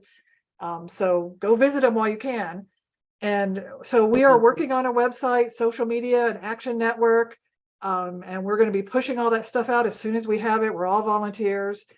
And we're going to be holding events in Salt Fork this summer, and having petitions and just basically trying to raise a huge public stink. We're going to be, passing out flyers. We might do a die-in or something like that. So it's still kind of fluid, but we would love everyone to get involved, as soon as we have the structure and the ability for that to happen. Thank you, Kathy. Charlotte had a question. Aren't they wanting to frag Dysart Woods, old growth forest? I have not seen that name on the list. If that is it, now this is only state land. So if that's either federal or a local, then it's not in this play. Where this is just state parks, state wildlife areas, state, state forests. And then there's other kinds of public land too. There's, Department of Transportation land. So the interstate land, the rest stops, just land, on a highway. There's colleges and university campuses. There's some colleges and universities in Eastern Ohio that they want to frack on those campuses. There's historic sites, there's even like correctional centers, that, any kind of state land. If you look at a map of Eastern Ohio and see all the wells that are drilled there, you'd be flabbergasted. It's insane. And then you get on Google Earth and you go down to California, and it's just like every little hill and nook and cranny, it's got a well, oil well, a gas well, something. And then you got to pay out the nose for all the gas. It's not like they're doing us a favor by drilling these wells. Right. Yeah. They actually want to export most of this. So it's not even supposed to be for, or won't be for, Ohioans. So, but they'll tell you that. They'll tell you it's for energy security, which is a load of crap. Yeah. And we know that the tourism dollars, so there's an Ohio State study that showed that if we preserve our parks, people take millions, like literally millions of trips in state to state parks every year. It generates over $8 billion a year in tourism dollars and like hundreds of thousands of jobs. And preserving our parks will generate more income and economy than ripping them to shreds and poisoning them. But that's, they're at the behest of the oil and gas industry. Will Perkins? Wait, can you hear me? Yep. Okay, sorry. We talk about the north side of this fracking thing, but one of the organizations that, most of you probably are aware that I've been associated with over the last several years is the Columbus Community Bill of Rights. And that's basically, it's the south end of the whole fracking debate, is that they're taking the crap from their process and dumping it down in injection wells that are right smack in the middle of our watershed. And I mean, we've water's the new oil, in case nobody caught that. Yeah, it's just, it's like on both sides of this, we have to find some way of either improving the process or eliminating the process. I think that's our only two options. It's like the radiation factor, and they've got all this tritium water that they want to dump out in the Northeast, and then Japan from Fukushima and all that. And then it's just like there's no environmental concern at all. You got to live with it. We have to live with it. Dumping radiation in the roads in Coshocton County from this fracking waste. And what about the people with wells there? Exactly. Damn that. Well, what happens if one of those wells up in our watershed springs a leak? Yeah, exactly. What do we do? You can't track the geologic faults underground that accurately. There's always a crack somewhere, and if they keep pushing it in. This is like CO2 somewhere out in Colorado. They pumped, I think it was Colorado, pumped a whole bunch of CO2 into the ground. And one day it just exploded when somebody went up to check out what was going on, and a couple people died. And the destructive industries are just, they're going to have to take a sidebar to future civilization. That's absolutely. They can't keep doing what they're doing now. It's just unless, we can't continue like this with what they're doing. Absolutely. It's just, and so we got a chart or a map from Frack Tracker that showed our, I think it was Bark Camp, which is a state park in that area. And so it showed the fracking lines around it. And so like that whole area has been fracked. So it showed the horizontal fracking lines from other wells around it, but they all stopped at the park. And so basically what that says is they've already fracked all of that area, and these tiny little pieces of land that are our state parks and forests, that's all that's left. And that's so what they've gotten isn't enough. They want our parks too, that we own, we pay taxes for, we use, and the states, well, the legislature is like, here you go. It's not just state parks. It's water conservancy districts like the Muskingum. Yes. I mean, look what they did to Seneca Lake. Mhm. I mean, Seneca Lake used to be pristine. Really? Because well, you know, we live in that watershed and they started charging us $6. You know, we're way out in Lincoln County because our water drains into Muskingum. They said, oh, we got to make you pay because, you know, and then they use that money to probably promote fracking in their infrastructure so they can sell water to the frackers. Yeah. So, yeah, a little bait and switch there or something going on. It's pretty intense and crazy. It's going on for years. Mm-hmm. Yeah, so that's our Save Ohio Parks campaign, and that's what I've gotten myself mixed up in the last couple of months. And I put a bit.ly link in there if you'd like to join. And we're meeting a general campaign meeting about every 2 weeks, and then we have working groups in several areas. So we'd love to have anybody here. Oh, there's Frack Tracker. There you go. Yeah. Now, who is doing the methane visuals with the IR camera? Maybe Earthworks. Ted Alk. He does a lot of their mapping and visual work and photography, and he gets drones, and you know, like he did a lot of visuals of the East Palestine disaster. But if you go on the Frack Tracker website, you can find a lot of these photos that they've taken, you know, both from the ground and with drones, and you can use them with attribution. They want their materials to be used. Yeah, I'm trying to. Haven't been here. There you go. Ha, how's that? Yeah. That's east of Columbus. The wells, all the wells. It's insane. Okay. Is there a problem there? Nah. I think there's a problem. And all that, you know, how many wells are uncapped? How many of those wells are leaking methane?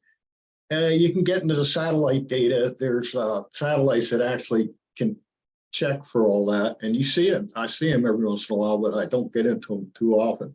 Yeah. But the science is out there, free and available. I mean, if people, you know, just like this, it's a beautiful job. Whoever did this, it's an absolutely fascinating GIS application. Yeah. But that let me see if I'll put this exact link. Yeah, Arcus in the chat. And then Kathy put her link in there to sign up for what she's doing. And if there's not anything else, I think hey, Stephen, wait. Yeah. I see that Mary Jane's back. Okay. Mary Jane, tell me. Joe Motel is here too, and I didn't. There you tell go, me Joe. about Delta 8 and Delta 9. I had a question. I mean, if we've got access to Delta 8 and Delta 9, why are we messing around with this other stuff as far as legalization is concerned? Because Delta 8 actually comes from hemp. Yeah. Right. And it's an extraction. It's not actually like, you know, the plant that we're used to growing and then drying and then consuming. This Delta 8 is going to be like probably an oil form coming from, as they say, the hemp plants. And it's and I'm not the chemist here, but I don't want to sound really strange, but it's kind of, I was isomer or something like that of Delta 9. And there's defining, there's a lot of different variants that you could take out of extract out of hemp and even out of the regular cannabis plant that are chemicals, if you will. But I think we're used to the herb. This is more take the chemistry side of cannabis. And my understanding was that Delta 8 comes primarily from hemp and Delta 9 comes from cannabis. And I don't know, well, I may have that hemp reversed. And cannabis are the same thing. I'm sorry? Hemp and cannabis are the same thing. Yeah. But what I'm saying is if I can get that stuff through the mail, and I do through a place called Hello Mood, and I tell you, folks, it packs a pretty good wallop. So I don't understand how you can receive that stuff in the mail, perfectly legal, and then we're fighting this other battle. I don't get it. Plant. I want I'm sorry? Plant. I want legalization. I want everything legalized. I see no reason to have anything about cannabis illegal. And I think that it can certainly be regulated. I'm highly in favor of regulation, but I'm totally against the war on drugs. And that's a war, really, to my way of thinking, that's kind of a war on drugs mentality, where it's okay, well, we'll just let everybody else get arrested and have their lives ruined by their possession of Delta 9, but hey, Delta 8's okay. I don't disagree with you. I'm just saying is I don't understand why one's legal and the other one's not. That's because of the goofy way the whole Controlled Substances Act. If you read the description of cannabis, the definition, it's always about THC, Delta 9 THC, and its constituents. All right. So now you figured out the workaround that they don't quite know what to do. Now, some states have gone ahead and made Delta 8 illegal. I don't think it's illegal yet in Ohio, but the legislature in its love of enacting crap, I would suggest that they would probably do it at some point. Being part of the program, I'd rather get the real thing. That's kind of my thing. I don't know that it's necessarily unreal, but it is a chemical, and I don't do well with chemicals. So yeah, you want a full spectrum product there. You don't want white bread. You want. But the entourage effect, exactly. Because with the cannabis plant, you have not only the Delta 8 or whatever, it's probably in there, but you're going to have CBD, CBN, CBG, THCV, THCA, CBDA, CBDV. I mean, I could name all those 20. I just rattled off about 10 or 20 of them right there. Those are all part of the whole plant. The plant acts as what they call the entourage effect, so that those constituent parts work together. Oftentimes you'll see high grade THC, high potency THC, high percentage THC offset a little bit in some of its actions because you balance it against CBD. So you want the entourage effect. You want the whole plant. Okay. Thank you. Thank you, Joe. You're welcome. Thank you. I have a know the question status here. Don't we know what's all a bit about the status real quick? Do what, Mary Jane? The status, well, the initiation statute, is going out for signatures. In fact, somebody in the transcript told me that they would sign the petition today. And what that does is puts the initiated statute on the ballot in the fall. I think they'll get their signatures, and hopefully they get TOKO'd by the state. But we should make a real interesting dynamic, I think, if we also have abortion on the ballot in the fall. And the thing about the initiate statute is I think I'm going to get the number wrong here, but it was HJR 7 or HJR 9. Which one is it? It only deals with constitutional amendments. So it only creates margin of passage to 6% for constitutional amendments. It doesn't do anything about the initiate statute. But now the initiate statute, because of the way it's constructed, in theory, anyway, I'm not saying it'll happen, but if the people pass it, they could, the legislature could go in and rip it apart and say, we're not going to do that. We're, kill it. but that's the insurance policy that a constitutional amendment would give you, is that it's a whole higher bar for the legislature to go in and wreck the law. And I think that if you're watching that HJR debate and with the special election August, you'll see that they were doing a lot of anti-cannabis messages because of Responsible Ohio in 2015. If you remember that particular debacle, they put it on the ballot. They did. They got all their signatures, put it on the ballot, and then the state came along, because the state comes along, does this all the time, and puts on forth legislation to tank it. And that's exactly what they've done with this abortion amendment. They put legislation together to tank it. Anything else? Thank you. Joe. Thank you. Kathy, if you're still there, I wanted to ask you a question, or maybe even Pat. If you heard any rumors about why Amy Acton got the axe from Rapid 5, I'd be curious if you heard anything. Is that something we want to promote? I just like You're to saying, know. That's Yeah, a yeah, really that's good. good question. I wondered the same thing myself. It looks like she was the last remaining employee, but that when Rapid 5 first started, they had like at least $3 million. And that wasn't that long ago. So I'm really curious, A, where did all that money go? And they had 4 employees and all of them are gone now. I don't know, but I'd like to know. Yeah, I was just curious if you heard anything, but I thought it was kind of odd, and I don't know.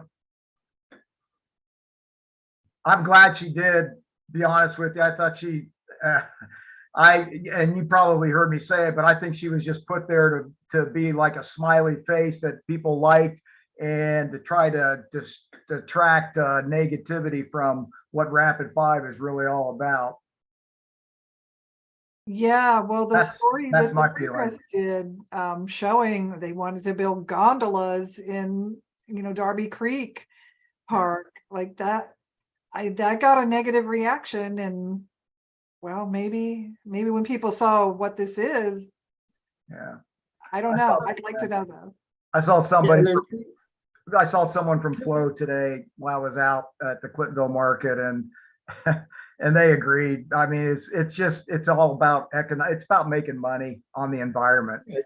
And they're treating the natural environment like a tourist attraction by installing the mechanical devices that, it's like a park, it's like you should have it everywhere. They're populating an whole city with buildings in every square inch with concrete and brick and mortar. And what green spaces do you have? Then they want to, abuse that. And it's like, get off, will you? Here we are talking about climate change and more tree canopy and everything else. And they want to just build and make, it's all about money. It's about putting dollars in front of the environment. It's, as far as and that's what the legislature says. The highlight, one of the guys said, well, we're just here to, endorse business and get business going. It's like, what about the people? You're supposed to be representing the people. That's your job. You're not about business. You're supposed to represent the people. What? Business? Oh, that's secondhand. People are important, right? Now I shut everybody up. Sorry. I'm gonna